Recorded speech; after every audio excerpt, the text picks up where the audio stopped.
Hello, niaje. Karibu to another episode ya TaWN Podcast. Ukipenda talk with Nelmo. So, reason tuko hapa leo ni because you know what happened at Bomas and what happened around the country. And you know exactly kitu imekuwa happen in the course of the e-wiki. Of course, a few months ago it was just a rumor. It was just people saying yes, we'll impeach the deputy president. But we actually never thought it will see the light of day. But this week, things escalated to a new height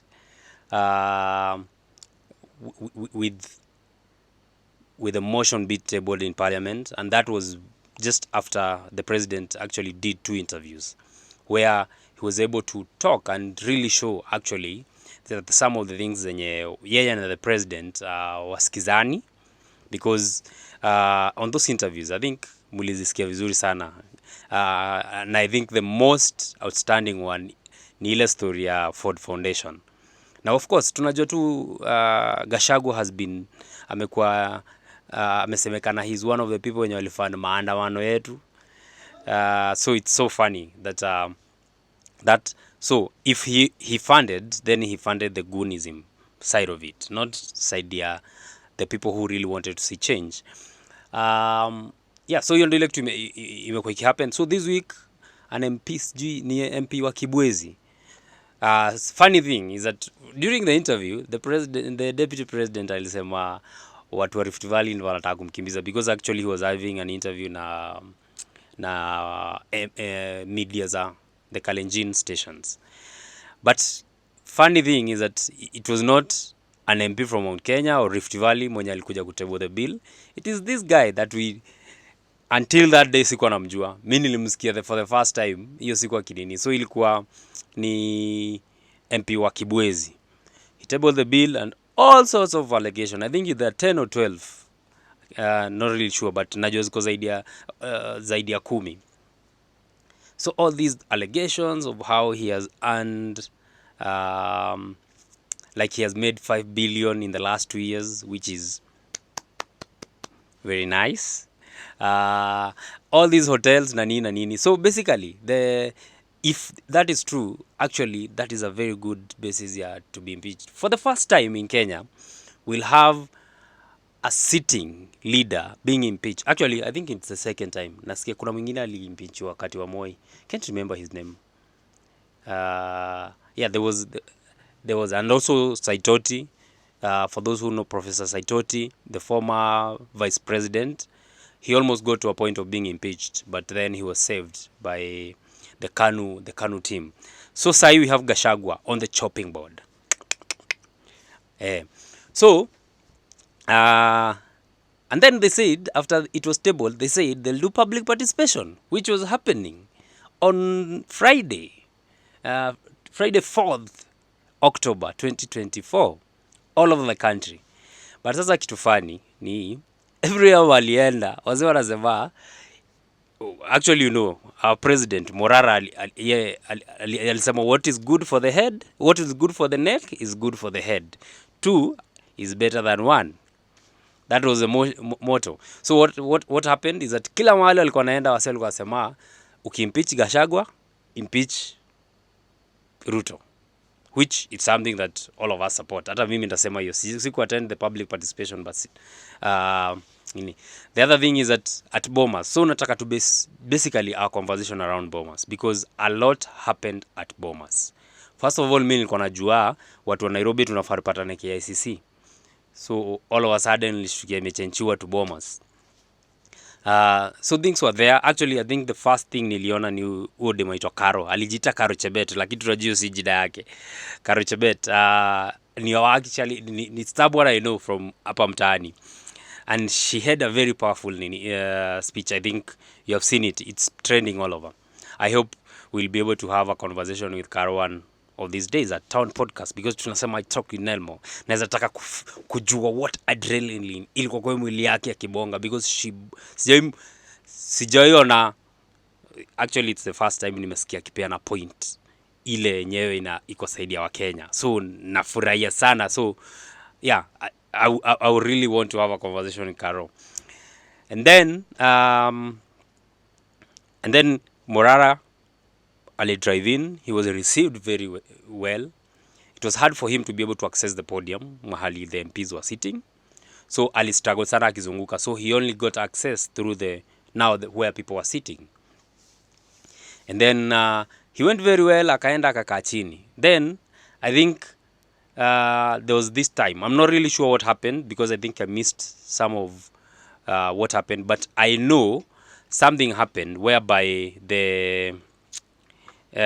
either he was supposed to talk or something, and then people started chanting, Ruto must go. As you know, that's our motto. Hata tukiwa Walkertown, watu walichant Ruto must go. Msiulize nani alianzisha hiyo maneno, hata mimi sijui, lakini tulichant Ruto must go. So Morara, when he went to speak, so there was all these goons that did not want him to talk. And chaos broke out. Actually, it's the MPs who are there. And some of the MCAs who incited people against Morara. I think umeona hizo clips. It's very bad, like chairs and all sorts of stuff akirushiwa, which is something that na feel we should grow as a country. Tunafaa toke hiyo point yenyewe that just because we don't agree with someone, we resort to violence. Unfortunately, our political elite, that is the only way they know. Mmeshasikia gile mambo ya men in black during ODM rallies. You have had, I think it was a delegates conference or something, elections za ODM. We have seen the violence that ODM team was given last year during the maandamano. We have seen the violence that basically has been on political campaigns, whereby just because you don't agree with someone, that end up happening.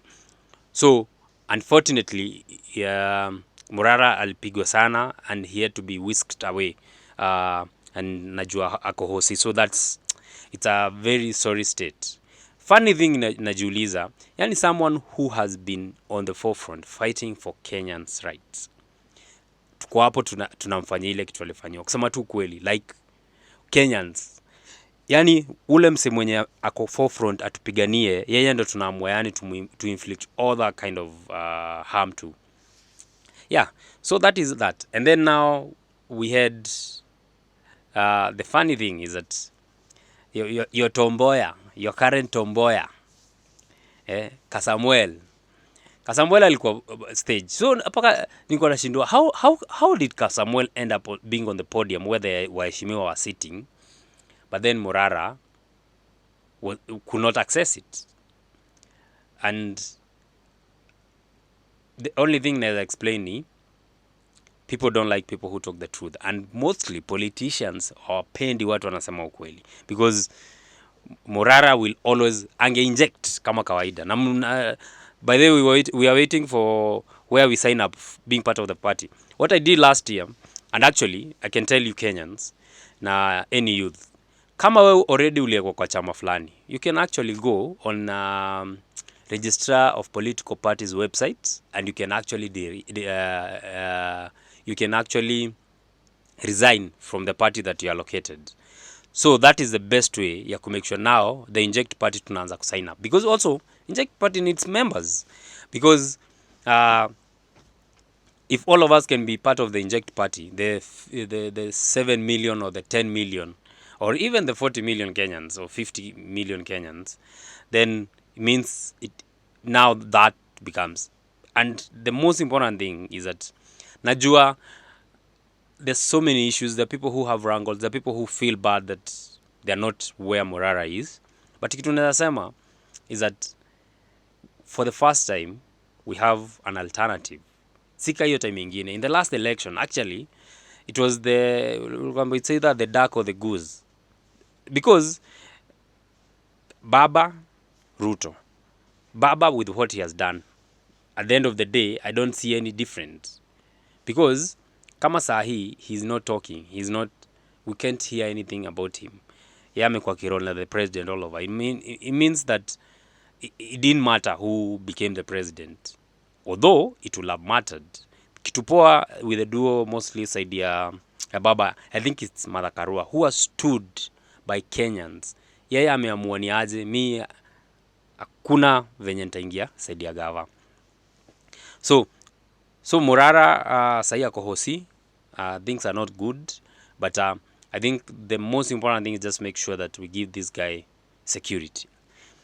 Kama wewe ni former military na nini unaweza taka kupea huyu jamaa security, I think it's time this guy be starting to working with three armed bodyguards to just make sure that we protect him. We need him safe alive in 2027 because lazima tuta inject sasa.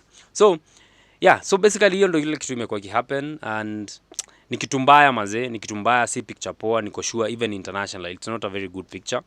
But the fact is, I just saw, actually nimeona, I'm not really sure how accurate it is, but nimeona press statement ya UDA already washaanza wasiwasi.